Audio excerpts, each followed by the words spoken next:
Hello বন্ধুরা, আমাদের দর্শক ছোট বড় সবার জন্য একটি বিজ্ঞপ্তি। এটি শুধুমাত্র একটি গল্প। গল্পে দেখানো সমস্ত মন্ত্র তন্ত্র কাপালিক কাল্পনিক। বাস্তব জীবনে ভূত আছে কিনা তা পুষ্টি করার উদ্দেশ্য আমাদের নয়।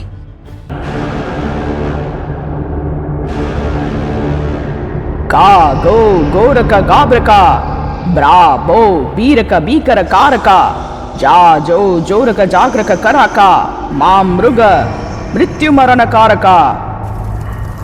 ক্রুধিমা মন্ত্র পড়ে যে শক্তিটা খুব খারাপভাবে মরে প্রেতাত্মায় বদলে গেছিল, ওটাকে জাগ্রত করছিল। কবর থেকে আনা তামার মুদ্রাগুলো হামানদিস্তায় রেখে আহ্বান আহ্বান গোলাম প্রেত, এসো আমার সামনে।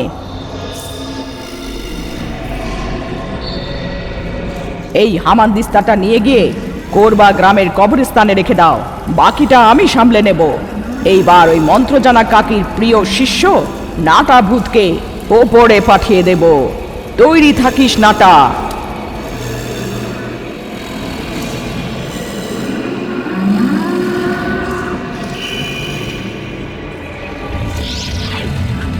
একদিন নাটাভূত খুশির চোটে লাফিয়ে লাফিয়ে মন্ত্রজানা কাকির কাছে গিয়ে, কাকি, কালকে মাঘ মাসের অমাবস্যা, শিগগিরই চলো গ্রামে যাব। মাঘ মাসের অমাবস্যা? তাহলে তোমার গ্রামে যাবার দরকার কি? ভুলে গেছো কি, বছরে একবার মাঘ মাসের অমাবস্যাতে স্পূর্ণতন্ত্র করাতে আমি একদিনের জন্য মানুষ হব না? ও হ্যাঁ, ভুলে গেছি রে নাটা, চলো এখনই যাই। এমন বলে মন্ত্রজানা কাকি নাটাভূতের চুলের উপরে বসে একদম খুব তাড়াতাড়ি নাটাভূতের গ্রাম কোরবায় চলে গেল।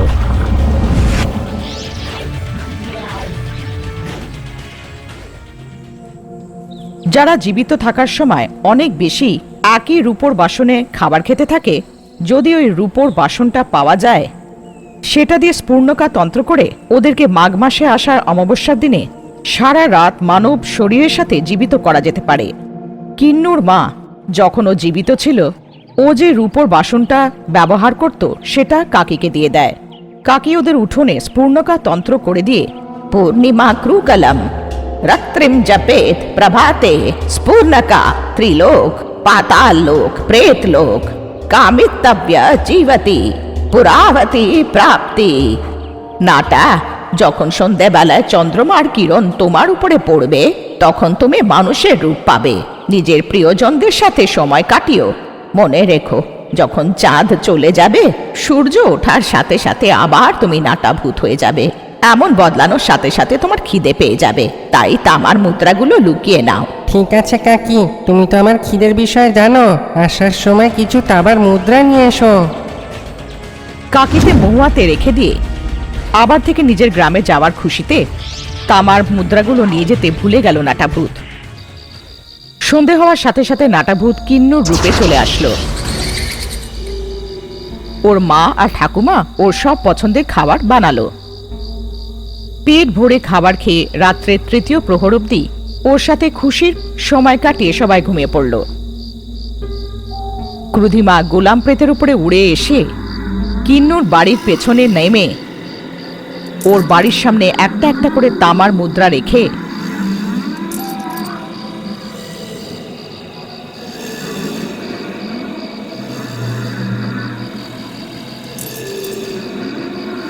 শ্মশানে হামানদিস্তা অব্দি গিয়ে গা গো গোরকা গাব্রকা ব্রাবো বোরকা বিকর কারকা যা জো জোরক জীরক কারকা মা মৃগ মৃত্যুমরণ কারকা। আহ্বান আহ্বান, হামানদিস্তায় রেগে জ্বলছে মুসল ভূত, এসে হামানদিস্তাটা ভেঙে নিজের বদলা পুরো করো। তোমার মৃত্যু খুব কাছে নাটা, এবার তোমাকে কেউ বাঁচাতে পারবে না। যখন সূর্যের কিরণ কিন্নুর উপরে পড়ল, ও নাটাভূতে বদলে গেল। উড়তে উড়তে খিদে খিদে করতে করতে বাড়ি এলো।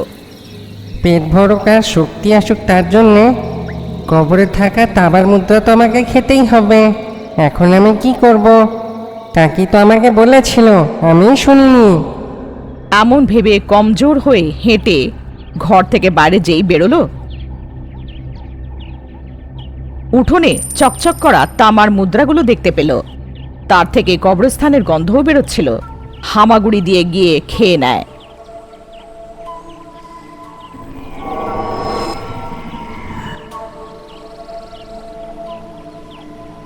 দূরে আরো একটা চকচক করা মুদ্রা, তার দূরে আরেকটু, আর একটা ক্ষুধার্ত নাটাভূত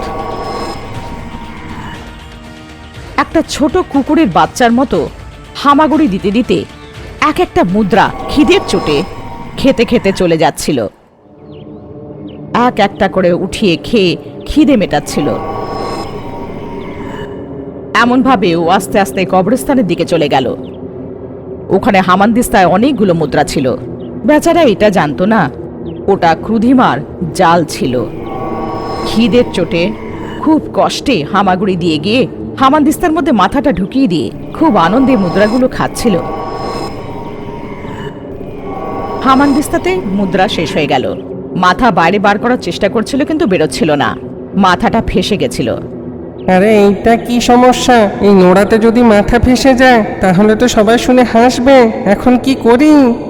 এমন ভেবে খুব নিজের শক্তি লাগাচ্ছিল। মাথাটা বাইরে টানার চেষ্টা করলো, কিন্তু বাইরে আসলো না। बम बगीनी बगूते बम बजी रे, हम हिरनी किरते कदा कजी रे, उड़ते मिरते बम भुस स्वाहा, उड़ते मिरते हम हुस स्वाहा।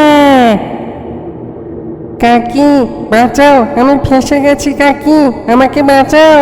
এমন মন্ত্রটা পড়ে মন্ত্রজানা কাকিকে ডাকে। জানি না কেন নাটাভূতের ডাক মন্ত্রজানা কাকির কানে যায় না। চেঁচিয়ে চেঁচিয়ে ওখানেই অজ্ঞান হয়ে পড়ে যায়। অনেক অন্ধকার হয়ে গিয়েছিল।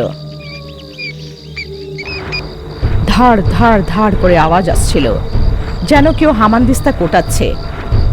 ওই আওয়াজ দিয়ে নাটাভূত উঠে পড়ল। হামানদিস্তা দিয়ে একটুখানি দেখা যাচ্ছিল। দুটো হাতে দুটো বাড়ি ধরে ভয়ানক রূপে ওটাকে বাড়িয়ে বাড়িয়ে ওর দিকে আসছিল। খুবই ভয়ঙ্কর ছিল সে রূপ। আজ আমার হাতে চাটনি হয়ে যাবি রে, কুটে কুটে মেরে ফেলবো। বাপরে, এটা যে কেউ হোক মনে হয় আমাকে পিষে মারবে। এমন ভেবে ওড়ার চেষ্টা করে, কিন্তু হামানদিস্তাটা এত ভারী ছিল যে উঠতে পারছিল না। নিচে পড়ে যাচ্ছিল। কোনোভাবে শক্তি দিয়ে উঠে পড়ে এগোচ্ছিল আর ওড়ার চেষ্টা করছিল।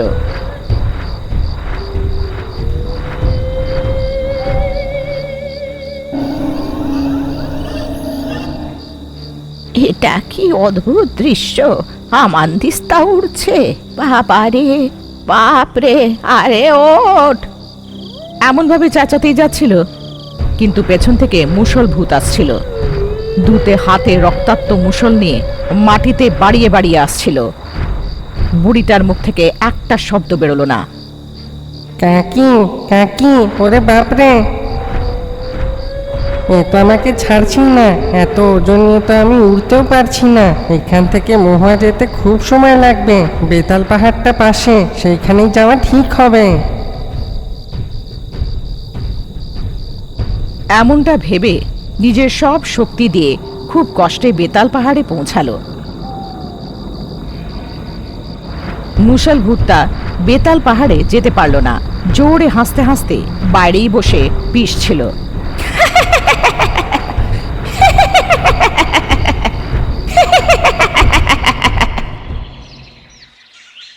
সকাল হওয়ার সাথে সাথে মুষল ভূত উধাও হয়ে গেল। বেতাল গুহায় হামানদিস্তা থেকে মাথা বার করার খুব চেষ্টা করলো, কিন্তু বার করতে পারল না। ওখানেই পড়ে গিয়েছিল নাটাভূত।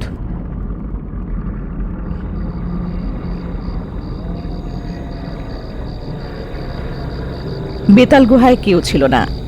রাত হলো। মুষল ভূত আসলো।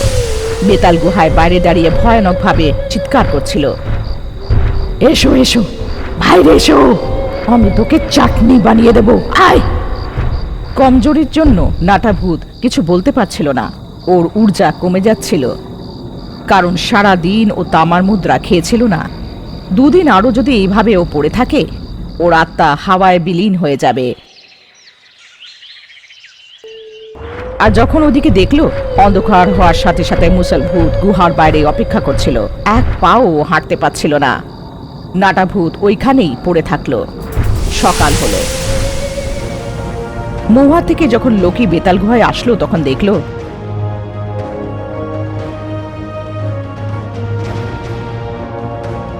নাটা ভূত ওখানে পড়েছিল।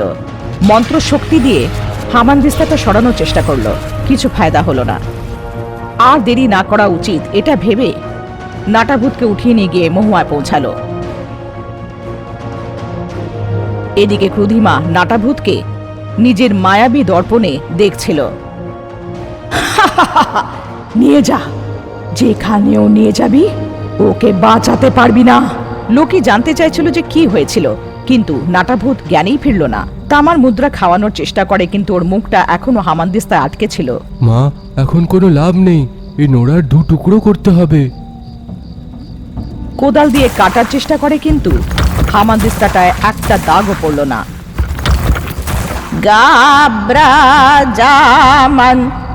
গাবরা জামানজু মন্ত্র জানা কাকি নিজের কোদাল দিয়ে হামানদিস্তাটা ভাঙার চেষ্টা করে, কিন্তু কাকির মন্ত্রশক্তিও তাতে কাজ করল না। হাস্যা সামুদ্রিকা মন্ত্রে ওকে রেখে মন্ত্র জাপ করা অসম্ভব নয়, কারণ ও ভূত। শুধু হামানদিস্তাটায় রঙ্গলিতে রাখতে হবে, কিন্তু পাথরটা নাটাকে ছাড়ছিলই না। এই নোড়া সামান্য নয় মা, কোনো শক্তিশালী নোড়া। কাকি বেতাল তন্ত্র রঙ্গলিতে 3টে মুন্ডু রেখে তন্ত্র পড়ছিল। বেতালের মুন্ডুর থেকে আগুনের লহু বেরিয়ে ওই হামানদিস্তাটায় পড়ে, কিন্তু তাতেও কিছু হচ্ছিল না। বেতাল তন্ত্র কাজ করলো না, এখন কি মা? নাটাকে কি বাঁচাতে পারবো না? এই হামানদিস্তাটা আসলে কি, কার এটা যতক্ষণ না জানা যাচ্ছে আমরা কিচ্ছু করতে পারবো না। লোকি, তুমি তাড়াতাড়ি সূর্য মুকুট নিয়ে এসো, আমার ঘরের তাকে আছে। লোকে সূর্য মুকুট নিয়ে আসার আগে মন্ত্রজানা কাকি মায়াবী দর্পণে নিশাচরকে ডাকে। গুরুদেব, আমি এই প্রথমবার সূর্য মুকুটের উপযোগ করব। আমি এই মন্ত্রটা জাপ করার যোগ্য নই। নিশাচরকে পুরো কথাটা জানায়। বুঝে গেছি, সূর্য মুকুটের সঙ্গে আবাহন করবে। ঠিক আছে। লোকে সূর্য মুকুট নিয়ে আসে আর আহ্বান পুজোর ব্যবস্থা করে। তন্ত্র রঙ্গলিতে সূর্যর মুকুট রেখে নিশাচর মন্ত্র বলো। ধূম্রম ভ্রমর করাকর করম वसिका सिका सूर्यकांति करका क्रीम ब्रह्म विक्रम ब्रह्म। নিশাচর যেই মন্ত্রটা পড়ল, সূর্য মুকুটে যে মণিটা ছিল তার থেকে একটা হলুদ কিরণ বেরিয়ে মুষল পাথরে গিয়ে পড়ল। তার মধ্যে থেকে একটা আত্মা প্রকট হলো। আমার কাছ থেকে বাঁচতে পারবে না, আমার কাছ থেকে বাঁচতে পারবে না, চাটনি বানিয়ে মেরে ফেলবো। তা তো ঠিক আছে, কিন্তু তুমি কে? কেন আমাদের নাটা ভূতকে ধরে আছো? আমার হামানদিস্তায় নিজের মাথা ঢুকিয়েছে, আমি কেন চুপ থাকবো? চাটনি বানিয়ে দেব। আমার নাম সারলাবাই। অন্তত 50 বছর আগে ভুলঙ্কা নামের গ্রামে তাদের জমিদার অজয় ভূপতির বাড়িতে কাজ করতাম। অজয় ভূপতির মার প্রসবের সময় মৃত্যু হয়ে গিয়েছিল। তখন থেকে আমি ওকে ছোটবেলার থেকে বড় করেছি। উনি খুব ভালো, খুব নিষ্পাপ ছিলেন। জমিদারের বউ রানী বাসবী খুব অহংকারী ছিল।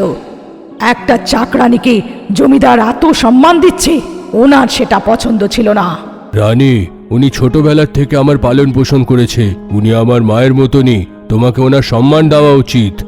এটা বলে উনি চলে যান। রানী বাসবী এটা পছন্দ হলো না। জেনে শুনে আমাকে ঘরে কাজ করতে না দিয়ে ধানের ভান্ডারে কাজ করতে পাঠিয়ে দিল।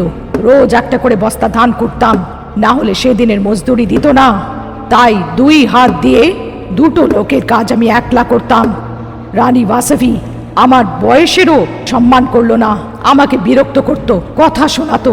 ওনার উদ্দেশ্য ছিল উনি যে কষ্টটা দিচ্ছেন সেটা যদি আমি সহ্য না করতে পারি তাহলে আমি চাকরি ছেড়ে চলে যাব। রানী বাসবীকে ছাড়া বাকি সবাই আমাকে খুব সম্মান করত।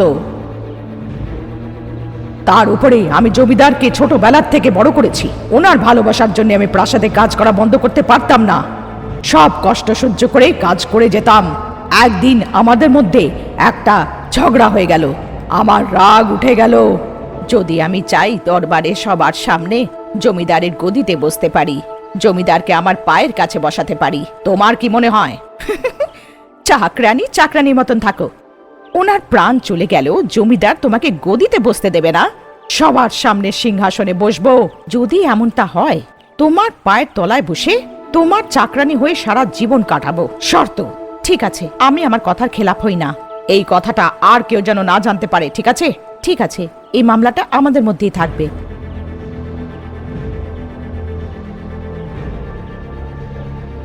পরের দিন যখন দরবার চলছিল, সারলার নাতি নিজের ভেষ বদলে একটা কাগজ হাতে নিয়ে, যদি এই প্রশ্নগুলোর উত্তর না দিতে পারেন, আপনার গ্রাম একটা অক্ষম গ্রাম ভেবে, আপনাদের গ্রামে সবাই মূর্খ ভেবে আমি আপনাদেরকে 1 লাখ টাকা দেব। শর্ত লাগাবেন কি? কে তুমি? আমার সঙ্গে ঠাট্টা হচ্ছে। ঠাট্টা নয় জমিদার মশাই, জ্ঞান চর্চা বলছি। এখনো দক্ষিণ আর পূর্ব জমিদাররা এই জটিল প্রশ্নের উত্তর দিতে পারেনি। আপনি কি বলতে পারবেন প্রভু? এই কথায় জমিদারের মাথায় রাগ উঠল। ঠিক আছে, আমাকে 1 সপ্তাহ সময় দাও, আমি তোমার প্রশ্নের উত্তর দেব। ঠিক আছে, 7 দিন পরে এই সময়টা আবার আসবো। এরম বলে আরো আরেকটা ভেসে আমার নাতি চলে গেল। জমিদার যখন কাগজটা খুলে দেখে, অগম্য নামের পাহাড়ের উপরে একটা গুফা আছে, যেটায় 2টো একই রকমের দরজা আছে। একটা দরজার রাস্তা সুড়ঙ্গর দিকে যায়, অন্যটা ভয়ঙ্কর নরকের রাস্তা। 2টো দরজাতে ভিন্নু আর গিন্নু নামের 2টো রাক্ষস আছে। একটা রাক্ষস সবসময় সত্যি বলে, তো আরেকটা রাক্ষস সবসময় মিথ্যে। তাদের মধ্যে কে সত্যি বলে কে মিথ্যে সেইটা কেউই জানে না। এইটা জানার জন্য কোন রাস্তা স্বর্গের দিকে যায়, আপনি সেই 2টো রাক্ষসের মধ্যে একটা রাক্ষসকে একটাই প্রশ্ন জিজ্ঞেস করতে পারেন। আপনি কি প্রশ্ন জিজ্ঞেস করবেন? আর যদি ভুল করে নরকের রাস্তা খোলেন, তাহলে তো মৃত্যু নিশ্চিত। অনেক চেষ্টা করার পরেও জমিদার ওদের পরিবারের নাম বলতে পারল না। গ্রামে ঘোষণাও করা হলো, জমিদার মশাইয়ের কঠিন প্রশ্নের উত্তর যে দিতে পারবে তাকে 5 লাখ টাকার পুরস্কার দেওয়া হবে। শিগগিরই করুন প্রফেসর। তাও কেউ ওই প্রশ্নের উত্তরগুলো দিতে পারল না। 7ম দিনে সকাল হতে হতে দরবারে এসে মন খারাপ করে বসা জমিদারের সামনে আমি গিয়ে দাঁড়িয়ে পড়লাম। তুমি কেন এলে মা? আমার সম্মান যেতে চলেছে, আমাদের গ্রামের সম্মানও শেষ হতে চলেছে। আমি লজ্জায় তো মরে যাব। যদি আপনি হেরে যান, এটা আমারও হার হবে, কারণ আপনাকে আমি বড় করেছি। তাই আমি ওই ধাঁধাগুলোর উত্তর দেব। আচ্ছা বলো, তোমার উত্তর যদি ঠিক হয়, তাহলে ঘোষণার থেকে আমি 2 গুণ দেব তোমাকে। আমার একটাও পয়সা চাই না। আর কি দরকার? যখন আমি উত্তর দেব, সেই সময় আমাকে আপনার গুরু করে নেবেন, ব্যাস। ঠিক আছে, আমি তাই করব। গুরুর সামনে ভগবানও সন্তানের মতন হয়, তাই আমি আপনার স্থানে বসে উত্তর দেব। তোমার মাথাটা তো ঠিক জায়গায় আছে। তুমি জমিদার বাবুকে দেখেছিলে বলে তুমি যা ইচ্ছা তাই ওনার সামনে বলে ফেলবে নাকি? চাকরানি চাকরানির মতন থাকো। উনি যা বললেন তাতে ভুল কি? গুরু সব থেকে শ্রেষ্ঠ হয়। ঠিক আছে সাহেব, কিন্তু এটার প্রমাণ কি যে তার উত্তর ঠিক আছে? আপনার সিংহাসনে বসার পরে যদি উত্তর ভুল হলো, এইটা সিংহাসনের জন্য একটা সবসময়ের কলঙ্ক থাকবে। যদি আমার উত্তর ভুল হয়, আমাকে ফাঁসির সাজা দেবেন। আমি খুশি হয়ে সাজা মাথায় নেব। ঠিক আছে মা, এখন আপনি আমার গুরু, এসে বসুন। আমি সবার সামনে সিংহাসনে বসে পড়লাম। আমার তলায় রাখা আসনে জমিদার বসলো। সবার মুখ হাঁ হয়ে গেল। কোন দরজাটা স্বর্গের দিকে যায়, এই প্রশ্নটা আমি তোমার পাশে বসা লোকটাকে জিজ্ঞেস করব। ও কোন দরজার দিকে ইশারা করবে, এরকম জিজ্ঞেস করাতে ও যে দরজাটা দেখাবে ওটা নরকের রাস্তা। আপনাকে অন্য দরজা বাছতে হবে। এইটা কি করে? সে কি সবসময় সত্যি বলে? অন্য দরজা কেন নেব? সব কত জটিল লাগছে। কেউ জানে না কোন রাক্ষসটা সত্যি কথা বলে কোনটা মিথ্যে। আমাদের কাছে শুধু একটা প্রশ্ন জিজ্ঞেস করার আছে, তাই মেনে নিন যে ভিন্নু রাক্ষস সবসময় সত্যি কথা বলে। কোন দরজাটা স্বর্গের দিকে যায়? আমি এই প্রশ্নটা তোমার পাশে বসা লোককে জিজ্ঞেস করলে ও কোন দরজার দিকে তাকাবে? এরম ভিন্নুকে যদি জিজ্ঞেস করি, ও যে দরজাটা দেখাবে ওটা নরকের রাস্তা, কারণ ভিন্নুর পাশে গিন্নু আছে, আর গিন্নু সব সময় মিথ্যে কথা বলে। ও ভুল দরজা দেখাবে। এবার মেনে নিন যে গিন্নু রাক্ষস সবসময় মিথ্যে কথা বলে। গিন্নুকে যখন এই প্রশ্নটাই করা হয়, কোন দরজা স্বর্গের দিকে যায়, এইটা যখন তোমার পাশের লোকটাকে জিজ্ঞেস করবো, তাহলে ও কোন দরজার দিকে ইশারা করবে? ও যেই দরজাটা দেখাবে ওটা নরকের রাস্তা, কারণ গিন্নু সবসময় মিথ্যে বলে। সত্যি কথা বলা ভিন্নুর কথাও মিথ্যা বলবে। ভুল দরজা দেখাবে। এই প্রশ্নের জবাব দুজনের মধ্যে কাউকে জিজ্ঞেস করলে ও আপনাকে নরকের দরজা দেখাবে। তাই ও যে দরজাটা দেখাবে সেটাকে নিয়ে উল্টো দরজাটাই বাঁচতে হবে। আমার এই তর্কের উত্তর দিয়ে সবাই হাততালি দিচ্ছিল। দূর থেকে দেখছিল রানী বাসবি ঈর্ষার চোটে জ্বলে যাচ্ছিল। কিছুক্ষণ পর বেশ বদলে আমার নাতি এলো। যখন জমিদার ওর পেঁচানো প্রশ্নের উত্তর দিয়ে দিল, ও হার মেনে নিল আর চলে গেল। আমি সব সময় মতো নিজে কাজ করছিলাম। রানী বাসবী যে অপমানের বোঝ নিয়ে ওখানে এসেছিল, আমার পেছনে দাঁড়িয়েছিল। আমাকে একটা চাকরানির চাকর হতে হবে? তার থেকে তো মরে যাওয়া ভালো। আমি যখন ঢেকিতে ধান কুটছিলাম, পেছন থেকে এসে আমার মাথাটা ঢেকিতে ঢুকিয়ে দিল। আমি ওকে দেখিনি, আর জোরে লাঠিটা মেরে দিলাম। রানীর মাথাটা ফেটে গিয়ে ওখানেই মরে গেল। আশেপাশের লোকেরা বলল যে সারলা জেনে বুঝে রানীর মাথা ফাটিয়ে দিয়েছে আর ওনাকে মেরে ফেলেছে। তাই জমিদার বাবু আমাকে ফাঁসির সাজা দিলেন। জবরদস্তি মরার কারণে আমাদের দুজনেরই আত্মা প্রেতাত্মায় বদলে একটা আত্মা ঢেকিতে আর অন্যেরটা লাঠির মধ্যে ঢুকে গেল।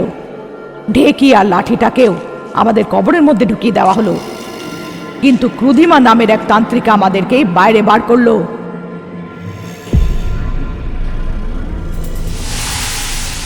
ও তো এগুলো ক্রুধিমা করেছে? এবার দেখাচ্ছি মজা। লোকি, তাড়াতাড়ি ভুলঙ্কা গিয়ে সারেলা বাই আর রানী বাসবীর অস্থি নিয়ে এসো। বেড়াল ভূত, যেখানেই আছো আমার সামনে এসো। নাটা ভূত মরতে চলেছে। তাড়াতাড়ি কবরস্থানে গিয়ে তামার মুদ্রা নিয়ে এসো।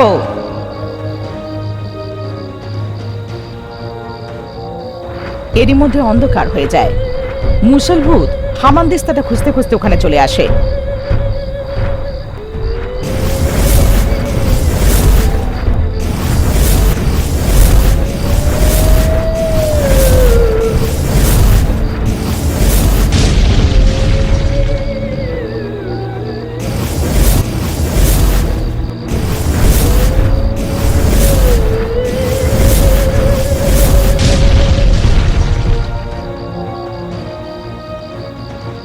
মন্ত্রজানা কাকি ওকে থামাতে চেষ্টা করছিল। লোকি ওই দুজনের অস্থি নিয়ে এলো। ওদের অস্ত্রগুলো মন্ত্রজানা ডান্ডা দিয়ে ভস্ম করে দেয়। মুসল ভূত আত্মায় বদলে হাওয়ায় বিলীন হয়ে গেল। হামানদিস্তা লাঠিটা দুটোই টুকরো হয়ে গেল। তার মধ্যে থেকে রানীর বাসবীর আত্মাও বাইরে বেরিয়ে এলো আর শূন্যে বিলীন হয়ে গেল। তাও নাটা ভূতের জ্ঞান ফিরল না। বেড়াল ভূত নাটা ভূতের মুখে যেই তামার মুদ্রাগুলো রাখলো, ও নিজের চোখ খুলল। হ্যাঁ, আমি কি বেঁচে আছি? সব জিনিসে নিজের মাথা ঢোকাতে নেই, না হলে এমনটাই হবে।